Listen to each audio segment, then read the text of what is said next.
আজকে বাসার সবাইকে খাওয়াবো আলু পাপড়।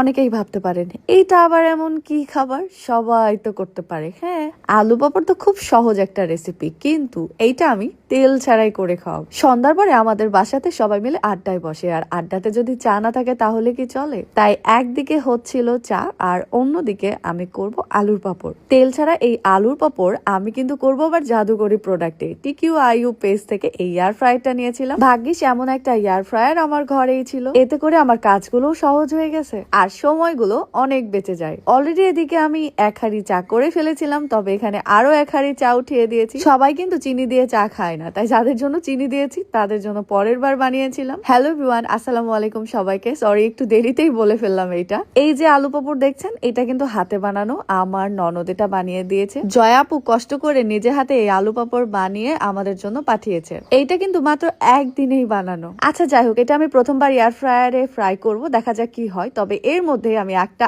আকাম করে দিয়েছি, আর সেটা হলো চায়ের মধ্যে চামিচ ফেলে দিয়েছি। আমি কাজ করতে গেলে কোনো না কোনো কিছু হবেই, যদি কিছু না হয় তাহলে সেটা আমার জন্য খুবই সারপ্রাইজ। চিনি দিয়ে চা দেওয়ার পরে আব্বু আম্মুর জন্য গ্লাস ভরে ভরে চা নিয়েছি। আম্মুর কিন্তু 1 গ্লাস চা লাগে, তবে আমি খুবই অবাক হই 1 গ্লাস চা চিনি ছাড়া কিভাবে আম্মু খেতে পারে। আর এটা হলো আব্বুর চা। চাল আবার দেখেছি, কিন্তু আম্মুর মতো চাল আবার আমি প্রথমবার দেখেছি। আম্মু সারাদিন পরে একবারই চা খায়, আর এই 1 গ্লাস ভর্তি চা খাবে। চা দিয়ে আসার পরে এখন আমি এই পাপড়টা দিব এয়ার ফ্রায়ারে। জানি না কিভাবে হবে, তবে এই প্রথমবার আমি ফ্রাই করবো এটা। এই এয়ার ফ্রায়ারে যেহেতু সবকিছুই করা যায়, chicken fry, French fry, cake, pudding, আরো সবকিছু খুব সহজে অল্প সময়ের মধ্যেই করে ফেলা যায়। চাইলে আপনারাও নিতে পারেন, পেজ লিঙ্কটা আমার ভিডিওর ক্যাপশনেই দেওয়া থাকবে। যেহেতু লবণ দিয়ে আলুটা সেদ্ধ করা ছিল, তাই আমি এখানে আর কোনো কিছুই দিইনি। আপনারা যদি ঘরের মধ্যে এরকম আলু পাপড় খেতে চান, তাহলে মরিচের গুঁড়া এবং লবণ পানিতে গুলিয়ে নিয়ে এর মধ্যে ছিটিয়ে দিলেই দেখবেন খুব সুন্দর একটা